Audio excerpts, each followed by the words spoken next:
Okay, so what we're going to do is we're going to construct a rectangle. So the definition of a rectangle is that it is a quadrilateral. Quadrilateral means four sides. Quad means four, and lateral. If you speak Spanish, you know that lado means side, right? And so that's because of a Latin root that comes. And in English, we say lateral, and that means side, right? In Spanish, we say lado, that means side. Okay, so four-sided is a quadrilateral, okay? So it's a four-sided, it's a quadrilateral that has a special property in that every one, by definition of rectangle, every one of its angles is a right angle. So to construct one, we have to make sure we're making the lines perpendicular to each other. The sides have to be perpendicular to each other. So I've constructed here a perpendicular line, and I'm going to construct another perpendicular line. I'm going to set a point, say there, on the perpendicular line. And I'll construct a third perpendicular line that goes through that point. And then we'll find the intersection point of these two right here. So I have A, B, C, and D defined. I can draw out my quadrilateral. Okay. Now the quadrilateral is drawn out. I'm going to get rid of these lines and we can just kind of look at that. Okay, we'll confirm real quick that these are indeed 90-degree angles. Okay, we already made them to be perpendicular, but just so that we can just see it there and be reminded that we know this is one fact that we know about this quadrilateral is that they are congruent angles, right? Or that they are all right angles, okay? So now we should be able to manipulate this a little. Let's see. Yeah, we can make it, wider. We can make it a little shorter, right? Okay, we can make it differently, and what we do know though is that those angles are always the same. So now what we're supposed to prove, first of all, we're supposed to prove that this is a since it is a rectangle, we're supposed to prove that it is a parallelogram. So this is actually going to be really, really easy to do. Let's do this here. Now, of course, when I write these little proofs out, they're very informal. Okay, they're not two-column proofs. I just give a statement and kind of sentence, and I use a lot of abbreviations and informal ways of labeling our diagrams here. But I do informally write these proofs, and that's okay for you to do as well in my class. But you need to know if you go deeper on in college, and depending on your teachers and professors that you might have, they may require a much more formal proof structure. I just think you need to learn just kind of to understand the logic first. That's what we're going to work on in Geometry A, is understanding logic here. So here we go. The first thing I'm going to say is that I'm going to say that this angle here, that's angle C, is congruent to angle B, because they are both right angles, right? And I'm going to say angle D is congruent to angle A. So we'll write that out. Angle D is congruent to angle A, and angle C is congruent to angle B, because all right angles are congruent to one another, right? Because they all measure 90 degrees. And then since opposite angles are congruent, we have a parallelogram, right? I mean, that's all there really is to it. We already have accepted that if opposite angles are going to be congruent, then the figure we're talking about must be a parallelogram. Okay? We don't need to use that part of the screen there. There we go. We're going to just set it down like that. Fix my problems I've had recently with getting all my words where you can see them. Okay. So the next thing we have to do is we have to prove that the diagonals are going to be congruent to one another. Well, let's make sure that that's the case. So we draw this first diagonal, CB, and the second diagonal, DA, right? And now we're going to think about that, right? What is the measure of CB? Well, here we go. Let's start by, let's measure it for a second. So this measure is 4.29, and that measure is 4.29. So we have our measures. What would happen if we changed the size? of the rectangle. Doesn't matter, right?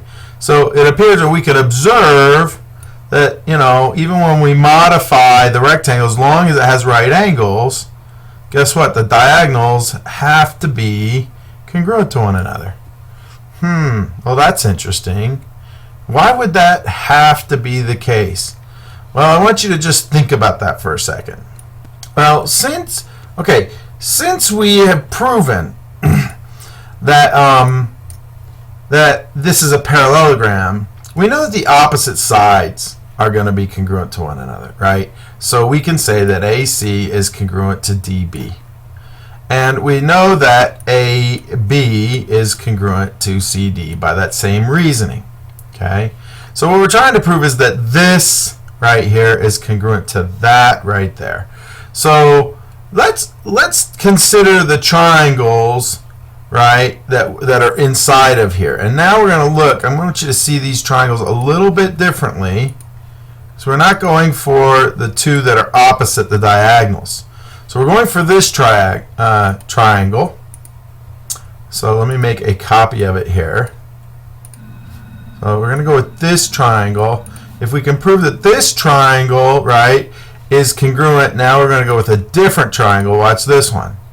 This time we're going to prove not that triangle, but this triangle is congruent. So we're going to, shall we see it down there? We go. So we have to make a copy of that triangle so we can see it. Okay, so we're trying to prove that these two triangles are congruent to each other, right?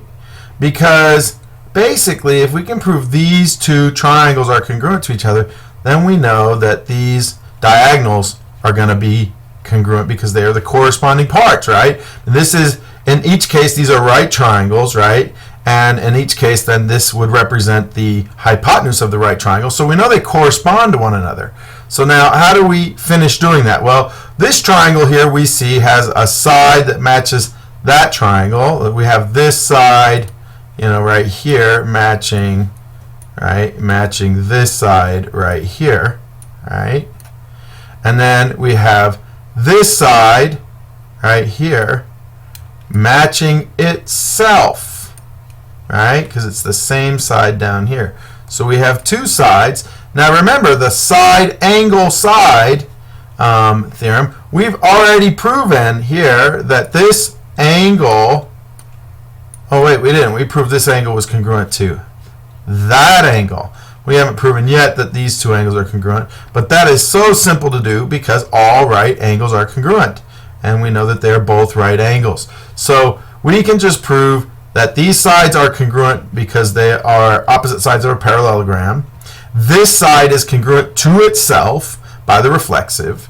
And these two angles here are congruent to each other because they are both right angles, and all right angles are congruent. So by side angle side, right? By side angle side, we have two triangles that are congruent to each other, and then we can do, of course, CPCTC to show that those hypotenuse are congruent to each other. So let's get this stuff kind of moved out of here. I'm going to set those out of the way, and I'll just erase this stuff. Oops, get my pencil here, and I'm going to erase this stuff here.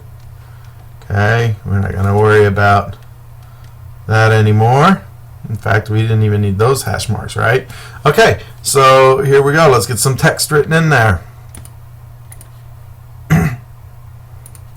Okay, we know that CA is congruent to, let's see, DB because they are opposite sides of a parallelogram, right? We already proved this was a rectangle was a parallelogram.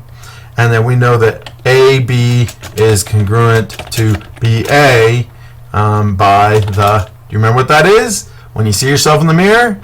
The reflexive property, right? Property of congruency, okay? And we know that angle A is congruent to angle B by the reflexive, right? So that means triangle CAB is congruent to triangle DBA by side angle side. Okay? And therefore, AD is congruent to BC by CPC-TC. Okay? So there's our entire proof that we need right there. And we are done.